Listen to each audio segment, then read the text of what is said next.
Now, The Hunt Palmer Show. Yes! I feel like I've been waiting for this my entire life. You're listening to The Hunt Palmer Show on 104.5 ESPN Baton Rouge. Jolly good fun. Jolly good. Locking down the middle of the day. America's favorite daytime fun show. Live from the Raising Cane studio. This is Hunt Palmer.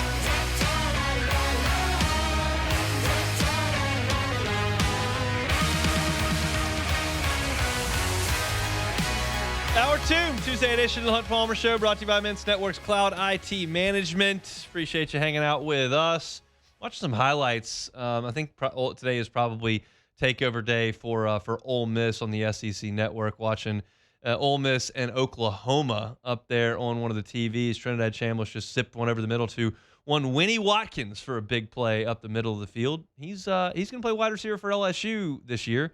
And that's where we're starting, hour number 2 here on this Tuesday, an in-depth look at LSU's wide receiver group. And they're going to need some name tags because it is a new crew out at wide receiver for LSU in 2026. Phillip Wright's back. He's it.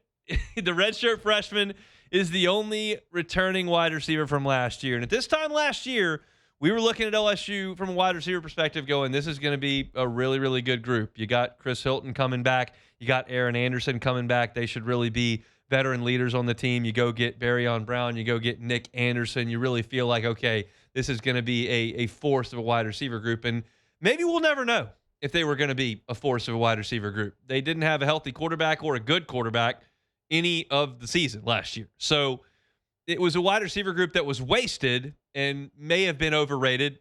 Who knows? This is a new group. There is no question about that. They went out and got 9 transfers. You bring in a couple of freshmen as well. Bring in Phillip Wright. You've got 11, 12, 13 guys, and it's pretty much all new. And so we watched a lot of these guys in the spring, and I'll kind of give you my thoughts on it. As far as what we know, you bring in transfers in Trey Wilson from Florida, who's a former 5-star. Trey Brown from Old Dominion, who was looking at LSU and Ohio State. Jace Brown, who was the all-time Kansas State sophomore receiving leader, went over 1,000 yards with the Wildcats. Winnie Watkins was at Ole Miss and was a big play threat as a true freshman. Got some size coming in with Roman Mothershed from Troy. He's big. He's physical. Malik Elzy is big and physical. He comes in from Illinois. Jackson Harris has some real size at over 6'2" from Hawaii. He was a big play threat for the Warriors last year. Tyree Holloway is an explosive playmaker from North Florida. And you also have Corey Barber coming in, who Ole Miss and Lane Kiffin and Charlie Weiss Jr., Coach McDonald, that whole crew identified him as a guy they really wanted, and they bring him in at the 11th hour from the Ole Miss signing class. Again, we saw a lot of these guys in the spring. And I'll just go ahead and tell you kind of what I see the pecking order looking like. I find it very difficult to believe that Jace Brown and Winnie Watkins are not integral in this passing game. Those are the 2 wide receivers I find to be the most likely to make a lot of big plays and to be heavily involved in being targeted. We saw in the spring a lot of jet sweeps to Jace Brown, a lot of screens to Jace Brown, getting the ball in his hands early and often. He's not the biggest, and he's actually not the fastest wide receiver amongst this group. But he's a smooth route runner. He's got good hands, and he was really productive in the Big 12. I think he's going to be a heck of a player for LSU in this offense. I also think that Winnie Watkins, based on what Lane Kiffin knows about him, is going to be on the field early and often. He is really fast. He's not overly big, great speed, quickness, just ability to make big plays in space. Winnie Watkins is that dude. Now, there are some other players that I would actually also bet on being a big part of what LSU's doing, although I don't know how I would quite rank them. Eugene Wilson, goes by Trey Wilson, was a 5-star recruit, and when he went to Florida, he was awesome. He was a 5-star. When he was healthy, he was great. Freshman All-American in 2023, 61 catches, 538 yards, 6 scores, lightning quick. When you watch Trey Wilson in practice in the spring, he was noticeably the most sudden receiver that LSU had. It really showed itself in the one-on-ones. Now, that drill is completely tailored to the wide receiver. They've got the entire field to work with, no safety help, no linebackers on the inside, no pass rush. They can just win in space, and he does that very, very well. I think he's going to be a piece to what LSU does. Trey Brown, the other Trey, is an interesting case because I'm just piqued. My interest is piqued by the fact that Ohio State and LSU were the two guys on him. He was Old Dominion, 6'2". He was all Sun Belt last year, averaged 20 yards a catch. Another one of the guys that had a big yards per catch number last year.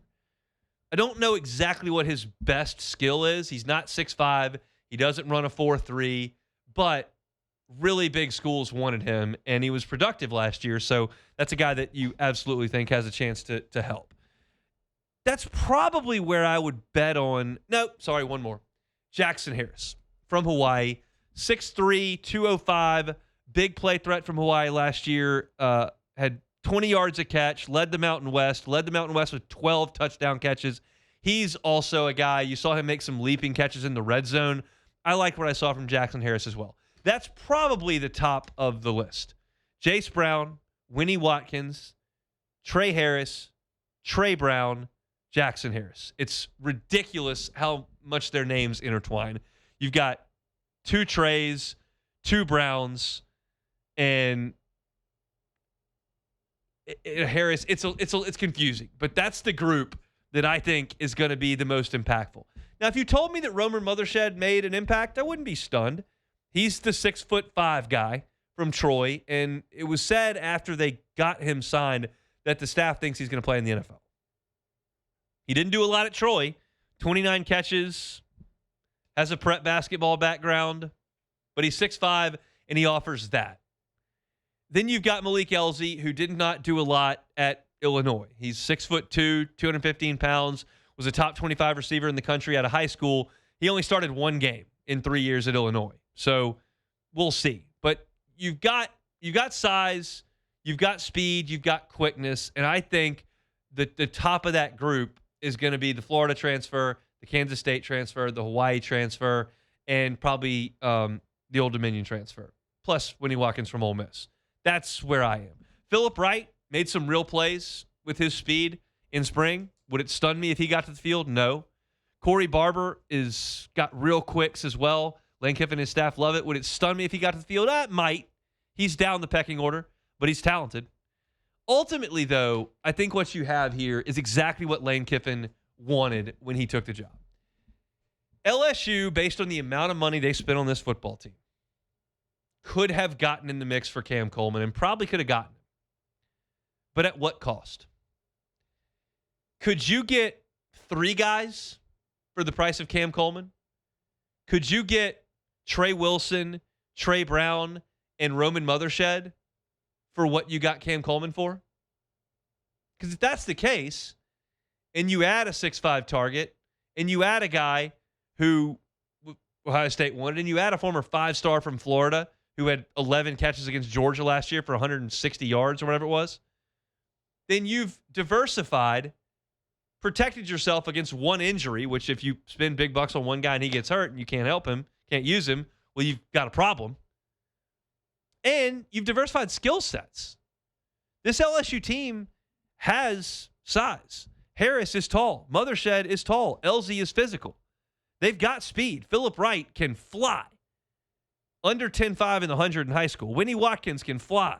Tyree Holloway, great speed from West Florida. Trey Wilson, great speed and quickness. Trey Brown can really run.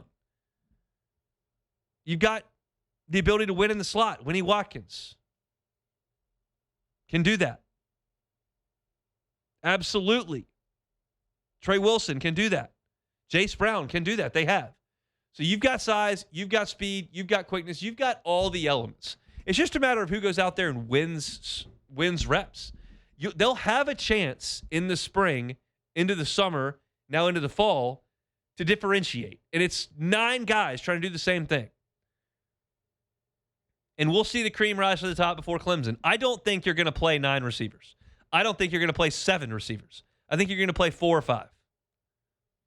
And if you're not one of those 4 or 5, I think you're waiting on an injury.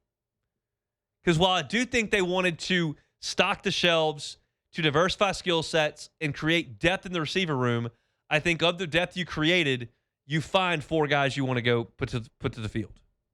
And I think they will. And I think I've identified 4 them. But it wouldn't stun me if a couple of those other guys broke through because you saw some things from a lot of different guys. I like this group. I think it's going to be a really tough group to cover. I think there's a lot of diverse skill sets, and I think LSU is going to throw the ball for a lot of yards this year. If they can keep Levitt healthy and upright, I think they're going to throw for a lot of yards. And we probably said that right about this time with Garrett Nussmeier. They did not keep him healthy. They did not keep him upright. They did not throw for a lot of yards.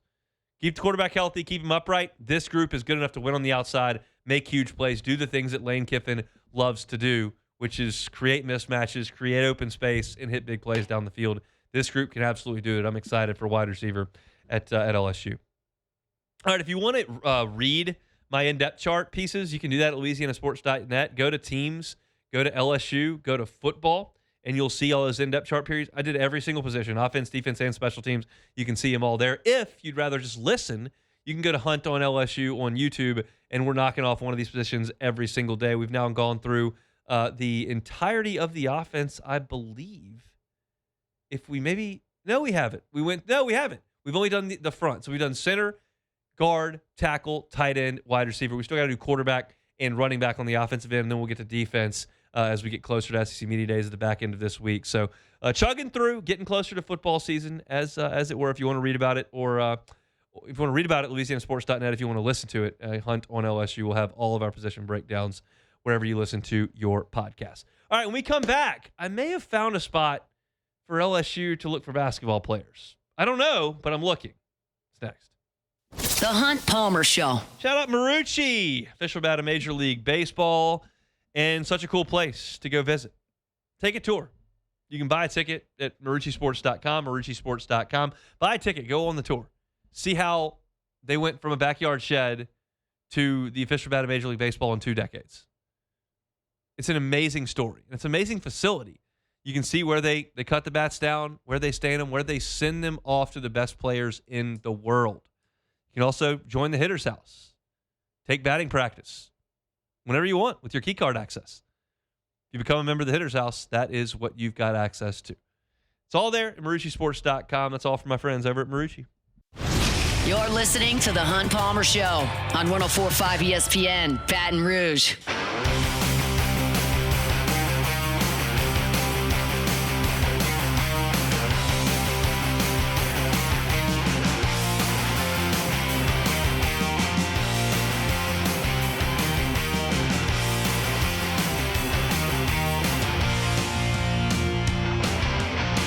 Tuesday shows brought to you by Immense Networks, Cloud IT Management. Such an amazing resource here in Baton Rouge, especially if you're a company of 50 to 100 folks. That's kind of the sweet spot for Immense to come in and help you out with your IT. It's not just as simple as what most of us, myself included, generally think of IT. I think of IT as someone that runs around a business and you're dealing with frozen computers and bad email clicks and mouse pads that don't work and all kinds of just equipment malfunctions. That's what I think of IT in my experience. And that happens some, but that's not exactly what Immense is here for. Immense can help your IT department, but what you do with Immense is you partner with them so that they can come in and proactively manage your servers to make sure that you're not getting hacked, that you're not having cyber problems. Because what can happen is you can have a breach in your cyber system and you may not know about it. And it can go on for days, weeks, months. And then you find out about it and realize it's far worse than you may have thought. That can get really expensive. I mean, think about if your clients or your employees had their information hacked through your system. It gets very expensive very quickly. The folks at Immense monitor your systems 24 hours a day, 7 days a week to make sure you're taken care of from an IT perspective. If that's something you're interested in learning more about and partnering with Immense to take care of, check them out online at immense.net. It's Immense Networks Cloud IT Management. They're online at immense.net. All right, I have talked to you about LSU's basketball roster situation over the course of the last couple of months. And what I have said to you has been, I'm a little perplexed by it because it's not traditional. Usually you have your roster in the middle of July and you know where they come from. And in LSU's case, you've got international guys that may or may not be coming, and you've got guys who are looking at different eligibility options, and it's just not clean from the outside, right? That's been my take. But I've also said at the same time, like, I take the quiet nature of LSU's basketball program as confidence. And what I've said to you is that if there was a significant risk that LSU's basketball program could not fill its roster spots, they would be panic loading lesser players, right? That just makes too much sense. If LSU was trying to fill its roster, they would not go into a season with like 8 guys. Like that's not realistic, right? So the quiet nature that LSU is going about things leads me to believe, hey, they know something that is not public, which is fine. And so I've kind of been looking, right? And I saw something last night.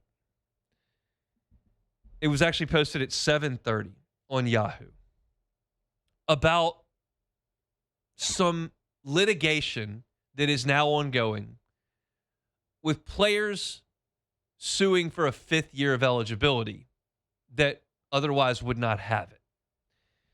Y'all know we've gone to 5 for 5, right? And the rule in 5 for 5 is that if you completed your 4 years of eligibility in the 2025-2026 school year that just ended in May, June, you don't. Live at lunch with Ott and Hanny from Walk-Ons in Brewley on 104.5 ESPN, Baton Rouge. That just came out of nowhere, but that's all right. We're back. But this new 5 for 5 does not apply to you if you completed your eligibility. And what these student athletes are doing is they're suing, saying, hey, everybody else gets 5 years. All the COVID kids got 5 years. The next group gets 5 years. Why are we the only kids that don't get 5 years? And I'm reading on Yahoo that there are 11 different student athletes that are suing for that 5th year. The plaintiffs are Cade Tyson, Brock Wisner, Anthony Johnson, Louis Jordan, Jefferson De La Cruz Montenegro, Isaiah Jones, Aiden Shaw, Diamond Lucy, Jaden Morrell. And I'm looking at these and I'm going, oh, well, Tyson played at Minnesota in basketball. Wisner played Northern Colorado college basketball. Anthony Johnson played Arizona State college basketball. Louis Jordan played for Radford. Jefferson De La Cruz Montenegro played at Cal State Fullerton. Isaiah Jones played for South Florida. Aiden Shaw played for Boston College. Like, these are all players. And then I realized, well, there's another avenue. Like, I don't know what they've got going on in Europe. I don't know what they've got going on domestically. But I do know that this is an avenue of player that I, Hunt Palmer, was unaware of. And there's like 11 of them. And what I know is that Yam Madar is not coming to LSU. And what I believe is that Yam Madar was going to make some money to come to LSU, right? To leave the professional ranks where he makes money to come to LSU, probably going to make some money, right? So there's probably money to be spent. And now I'm thinking, okay, this is a different hold efficient.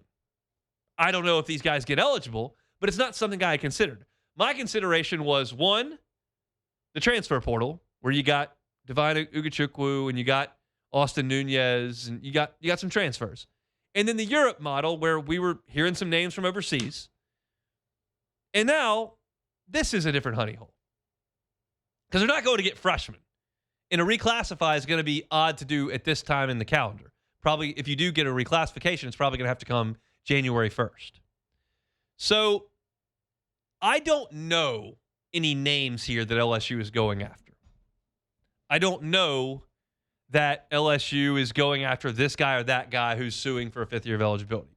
What I do know is that, as I told you last week, I was going to make an effort, now that I think the dust has settled a little bit, to make some phone calls to LSU and say, hey, try to have some conversations. Like, we feeling okay? Like, what's the deal? And there are no names given. I don't have any names for you. But here's what I will tell you, the LSU basketball fan who's looking forward to this season. The response I got from those conversations was overwhelmingly positive and confident that this roster is going to settle before school. And that's something that Will Wade said to John Rothstein on the podcast 2 months ago. But it got echoed to me over the weekend. This is not shocking to y'all, but like, I don't get a lot of responses from the baseball program when they're in the middle of hosting transfer visitors. I don't get a lot of responses from the baseball program during the draft. And I'm not going to get a lot of responses from the basketball program when they're in the middle of putting things together. And increasingly so in all college sports. That is football, that is basketball, it is baseball, it is women's basketball, it is softball, in every single sport. The transfer portal situation and roster building is the most important thing. It is ongoing, and teams like to keep their business quiet. They don't like everybody knowing who you've identified as a player and gotten on campus. Because guess what? If you are, I'll just make up team names that don't involve LSU. If you are Tennessee baseball and you're looking for left-handed pitching and you're looking around, you're not certain exactly, and then you hear, oh, on Twitter, hey, Arkansas has this left-hander on. Let me look at him. Oh, I like that number. Okay, well, call him. They don't want that. They don't want their business, who's visiting, to be public. And that goes for LSU basketball, LSU women's basketball, LSU baseball, LSU football. Things are kept relatively. Now, you can only keep football quarterbacks so quiet, right? Everybody knows where they are. But basketball, there are dudes under every rock imaginable. There are guys in Europe. There are guys that were on the bench last year places. There are guys that were lighting it up at D2. I mean, Dalton Knecht at Tennessee. Who knew where that guy was coming from? I don't even remember what college he was at, like Northern Colorado or something? Colorado State. He was over some, and then like Tennessee was like, well, we're going to pull this guy, and he becomes a star. And so they don't want information getting out. So my overtures into LSU basketball did not net any names. I'm not even playing coy with you. I didn't get any names. But I got a sense of confidence that this is not some rudderless ship that's been railroaded by the court system or has failed in Europe. Like, they've got eyes on guys and they've got contacts in place. And so that just led me to do some looking. And all of a sudden, yesterday evening, this falls into my lap. And I can't point to one name on this sheet of paper, but I now know that there is a faction of players that is saying, hey, all the 2020 people, young and old, got a fifth year. And now all the 2026, 27 people are getting a fifth year. You have put us in the one block, the 2025 kids that do not get a fifth year. That's not fair. Give us a fifth year. It's a 1 year, one group thing. And they're going to sue about it. And this is a new avenue that I wasn't aware of. And I don't even know if that's what LSU is getting into. But it would make sense. So the timeline hasn't changed from a public statement by Will Wade to John Rothstein. Hey, we're talking about getting this thing ready by the beginning of school. And that's essentially what I was told as well. We're going to get this thing figured out by the beginning of school. So for me, and y'all know how I feel about that basketball program. I want great things for it. I concluded my research into the program with my phone calls and conversations with, okay, they got it under control. I'm going to put a lid on that. I'm not going to pay attention to basketball for a few weeks. And then as things start to happen, which I would imagine will be in August when we're knee-deep in football practice, it'll just pop up and you're like, oh, okay. Now, I will say that those guys showing up in August is not quite as good as them showing up in May. You would love to have your team together for a summer, and that's not going to happen at LSU. They don't have a full roster on campus right now. I know that for a fact. But it's coming. They believe that. So I'll just sit and kind of wait on it at this point. Chugging along here. Tuesday edition of the Hunt Palmer Show. 30 minutes to go. Come back with us.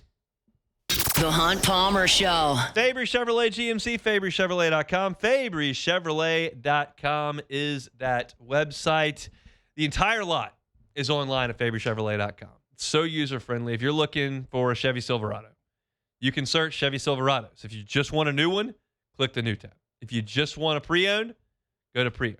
If you're looking at pre-owned and you're looking at year, mileage, and price, you can sort those as well. It's such a user-friendly website. And then if you decide on a vehicle that you like and you've got your Kelley Blue Book value and you can plug in your trade value, you can really start to see what you would pay monthly on those vehicles to get a sense of what you can afford, what you're looking for on the lot at FaboryChevrolet.com. And then once you're done with all that research, make that short drive up Highway 61 to St. Francisville.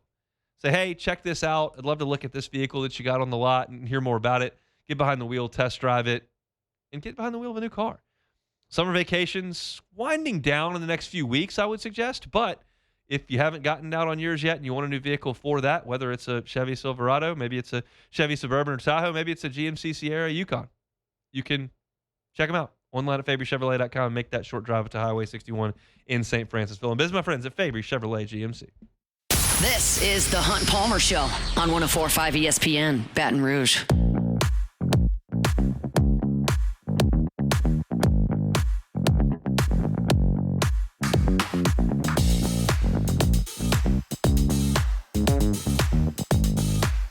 The Palmer Show brought to you by the Highlands Insurance Group, online at HighlandIG.com. That's HighlandIG.com. Jonathan Carbo and his team are really, really good when it comes to the benefits game. And they know that there are a lot of people that are hurting with the benefits issue. If you're a business owner, you're a CFO, and you deal with the numbers trying to get your employees insured, it's tough, and it can be expensive, cost prohibitive in some cases. Companies having to slash benefits. It can cost you employees, can cost you talent, can make it difficult to lure talent in. Can't take care of them with their health care, with their dental, with their vision. I mean, families depend on that kind of stuff. You know that as a business owner, as a CFO, and they know that at the Highland Insurance Group. And they can't promise you that they can slash your costs by 10%. They can promise you a conversation, and they do feel confident that they can get you a second option. They're an independent broker. They've got contacts with multiple different insurance carriers, and if you need your company's insurance plan looked at, they can do that at the Highland Insurance Group. Contact them at HighlandIG.com. It's the Highland Insurance Group. They're online at HighlandIG.com. You know, I'm watching this game, as I mentioned a little bit earlier, on the TV in here. It's the Ole Miss-Oklahoma game from last year's football season. And I remember how good Oklahoma's defense was last year for a lot of the season. And I look up, and I haven't watched every play. I've obviously been doing a radio show here. Ole Miss has 34 points. I look at that, and I'm like, That's a good coach. Like I realize that's a homer take to sit there and be like, oh, you took their coach. But like nobody was scoring 34 on Oklahoma last year very often, and they sure have it. Yeah, and when I see that, I just think about how nasty and disgusting that LSU versus Oklahoma game was with Michael Van Buren. It was bad. It was a bad game. It was atrocious. So the fact that Ole Miss put up 34, it shows the levels that LSU Ole Miss was last year a lot. And I also just kind of group into my discussion here as I look at Ole Miss dropping 34 points on one of the best defenses in college football last year. ESPN dropped, I don't know why this got updated, but it got updated yesterday. Why they updated their top 100 players from the transfer portal. Like, how could someone have moved in July from a previous – unless you're just taking out Brendan Sorsby, and then that's your top 100. Yeah, that or, somebody got arrested, somebody. I clicked it, and number one is Cam Coleman. He's very good. Yeah. He's going to Texas from Auburn. Like, he can play. High price. Number two, Sam Levitt. Number three, Jordan Seaton. Number five, Prince Uwamanielen. Like, three of the top five are LSU Tigers. Let's see how far I have to scroll to get to the next LSU Tiger. I would imagine not necessarily too far, but the point remains that I figured Ty Benefield would be pretty high up, but I haven't gotten him yet. I'm on 20. But either way, you're looking at an offense that's going to be quarterbacked by the number 2 player on this list and has left tackle number 3 on this list. And you consider that you've got a coach that did those types of things. It's just a testament to what the expectation level is going to be on this team. And this is something that I mentioned last week in just the course of conversation with the show. I am very interested to hear people that I trust talk about Sam Levitt next week. because that is a little bit above my pay grade to go through a highlight tape and tell you what kind of quarterback you're getting. Like, I can watch a guy be athletic and move his feet. I can watch a guy run for 25 yards. I can watch a guy layer a throw over a linebacker in front of a safety or drop one in the bucket on a deep ball. Like, that's the obvious stuff that anybody could look at and understand. But, like, as far as progressions, decision-making, piloting the offense, all those kind of things, like, I don't look at the all-22s. I don't look at the incompletions or the throwaways. I don't look at a lot of the interceptions. I can find the detractions from Tam Leavitt looking at him from the perspective of he had 2 bad games against Mississippi State, that he did have Jordan Tyson, that he did play in a lesser conference in the Big 12 in terms of defenses, and he did play well against Texas Tech. But it's you're talking about a really talented dude at quarterback, a super talented dude at left tackle, and an offense that has just been prolific for years now because of Lane Kiffin and Charlie Weiss Jr. And I do think that that's something you can project on this LSU football program without having seen it. I haven't seen Charlie Weiss call a play at LSU. Haven't seen Lane Kiffin call a play at LSU. Haven't seen Sam Leavitt take a snap at LSU. Haven't seen this unit run together. Haven't seen how these wide receivers from Old Dominion in Hawaii are going to translate to the SEC. But what I can do is look at the track record of Lane Kiffin and of Charlie Weiss Jr., and I can look at what smart people who evaluate college football talent for a living think of some of the players that LSU has brought in, and it's pretty easy to deduce that LSU should be a top 5 offense in the SEC next year. There will be some good offenses. Texas is going to score some points next year. You can pretty much bank on that. Georgia, generally speaking, pretty good on offense. Think they will be. Josh Heupel tends to score a lot of points. I think you can look at Trinidad Chambliss and Keywan Lacey and suggest that team's going to score a lot of points. And I think you can group LSU in with that top group of offensive teams based on track record from the coaches and the players. I am fully aware when I sit here that I told you this time last year that LSU was going to sling it around the yard. Fully aware I said that. I am going to give myself a pass on that for not understanding the nature of Garrett Nussmeier's injury and what that was going to do to derail a lot of the offense. They still couldn't run the ball. Michael Van Buren wasn't ready to pilot the offense. Joe Sloan did not do a great job as a coordinator. All that stuff is true, and you can hold that against me. But as far as projecting them to throw for a lot of yards, I think I get off the hook with the injury there. But I still feel more convicted with this group that because of the track records, they're going to score a lot of points. And it surprises me sometimes to look up and see Sam Leavitt thought of in the like that he is, because he's not necessarily, he wasn't a 4,000-yard passer. He wasn't a 35-touchdown passer. He's not considered, a top 5 pick in next year's draft.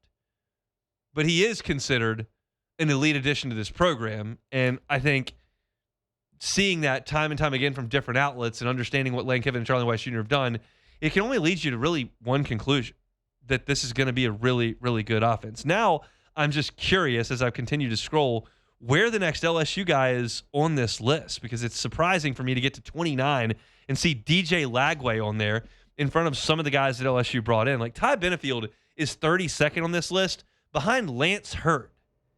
Oh, my boy from way back in the day. Lance Hurd was a 5-star, and he certainly started for 2 years for Tennessee, but nobody in Knoxville has a ton of positive things to say about him.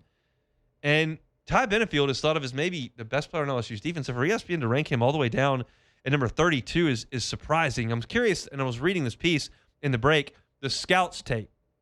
He's a smooth, taller athlete, great length, the ability to play in the box, and he has size and production. Benefield shows very good range in the middle of the field and is not afraid to participate in the run game, but is not super physical. He's best in pursuit and is an effective open field tackler who diagnoses quickly with great pre-snap awareness. He's very experienced and looks to be a leader on defense by getting guys aligned in coverage sets. So I figured he'd be better than that. I thought Ty Benefield would be significantly ahead of 32 on this list, but he is not. But that's still, it's loud when LSU has 3 of the top 5 on this list. It's the number one portal class in the country for a reason. There was a lot of money poured into this program for this season for a reason. They're going to ramp up the expectations because of the financial commitment that LSU's made. There's very, very little question about that. So that's a look at ESPN's best college football players in the transfer portal from this past cycle. LSU with 3 of the top 5 on this list. Pretty loud for the Tigers. Step aside, come back, close things out. It is a Tuesday edition of the Hunt Palmer Show. The Hunt Palmer Show. Oh, it's really, really hot, obviously. It's going to be hot for quite some time. Heat stroke is serious, but there are some measures you can take to help prevent it. If you can wear loose, breathable gear, please do. Work out in the morning or the evening. Avoid those peak hours. Drink water and low-sugar electrolyte drinks. You can skip alcohol if possible. That can dehydrate you really, really quickly. Use sunscreen, sunglasses, sun coverage hat. That's not just for protection for your skin. It's also to keep you a little bit cooler. And this is very, very important. Know your limits. If you feel off, then stop. Stop. Do not push it this time of year in this heat. The symptoms of heat stroke: body temp over 103, confusion, dizziness, fainting, hot, red, dry, or damp skin, maybe rapid pulse, nausea, vomiting. If you're experiencing those type of symptoms of heat stroke, go to the nearest emergency room or, of course, call 911. That's all courtesy of our friends over at Ochsner. You're listening to the Hunt Palmer Show on 104.5 ESPN, Baton Rouge.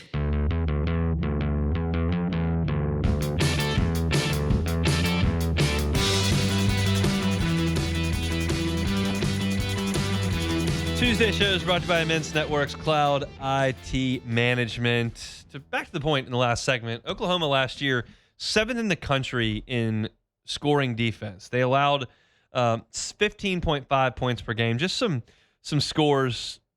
Illinois State scored 3. Michigan scored 13. Temple scored 3. Auburn scored 17. Kent State got shut out. Texas scored 23. South Carolina scored 7. Ole Miss scored 34.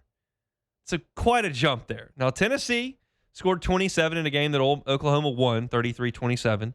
But Alabama only 21, Missouri 6, LSU 13 in the regular season. So Ole Miss with the real outlier there at 34 points. It's a quality offensive coaching staff coming to Baton Rouge from the way of Oxford. That's for damn sure, and they showed it that day in Norman, Oklahoma. All right, take it or leave it.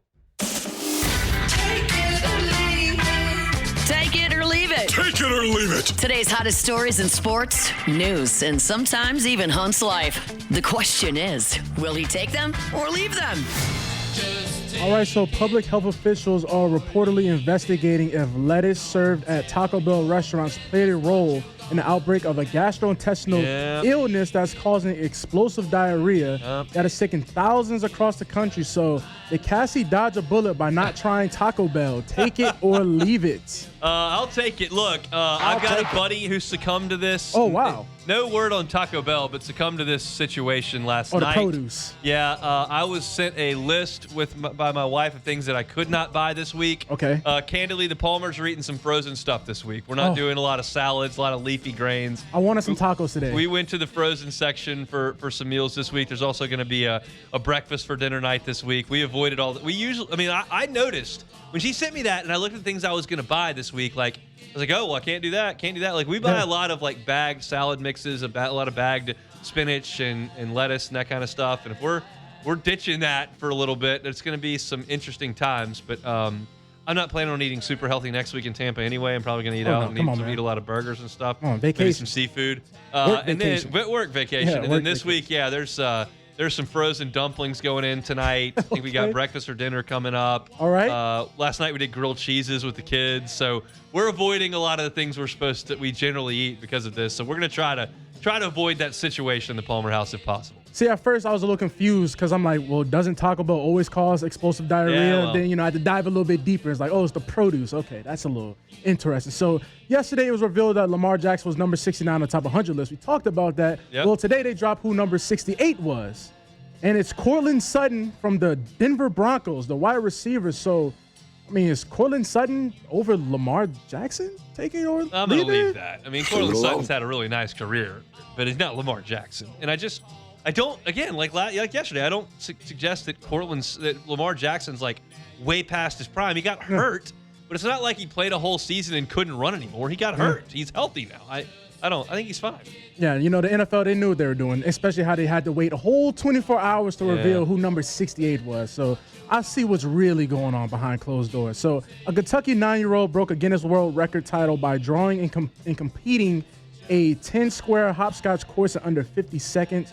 Bowling Green Daxton Hunter, 9 years old, says he was inspired to break a world record by his father and brother, who also have their own world records. His dad has one for biking in the most states. He said his brother has one, didn't say what his brother world record that he broke. So are we looking at a world record breaking family just breaking meaningless records over here? Take it or leave it. Take it, but the more important thing is, did you determine if this is a kid's record or just a overall So it's a kid's record. It's under 16. I was going to say, I could smoke this kid in hopscotch. I'm certain of that. You gonna smoke him? I could smoke Under him. 50? How old's this kid? 9. I could smoke him. No doubt about it.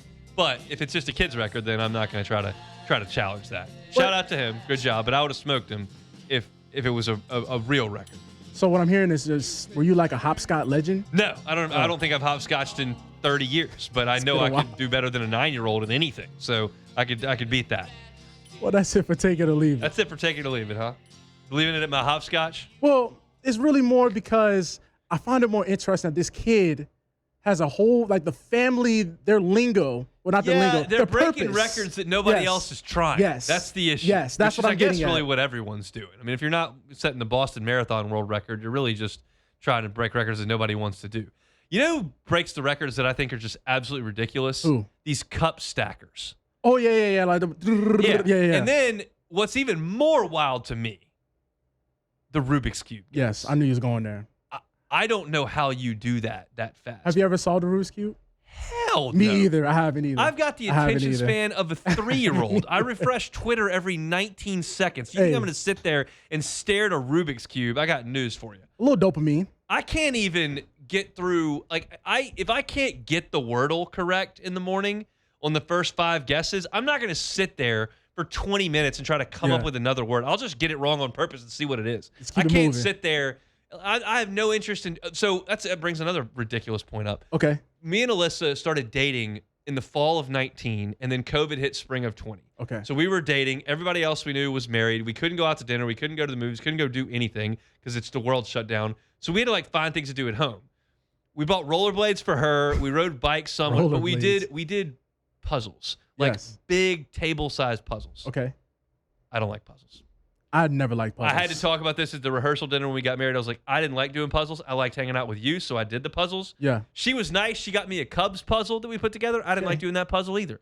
I don't like puzzles. I don't have time to sit there and do worthless minutia like puzzles. I need stimulation. I need action. I need straight dopamine. That's why I've never solved a Rubik's Cube, but I will say I envy people that can do them. I do envy. That's a skill I wish I did have. The only thing that's like a handheld thing that I like in that realm is that Cracker Barrel, that triangle with the T's.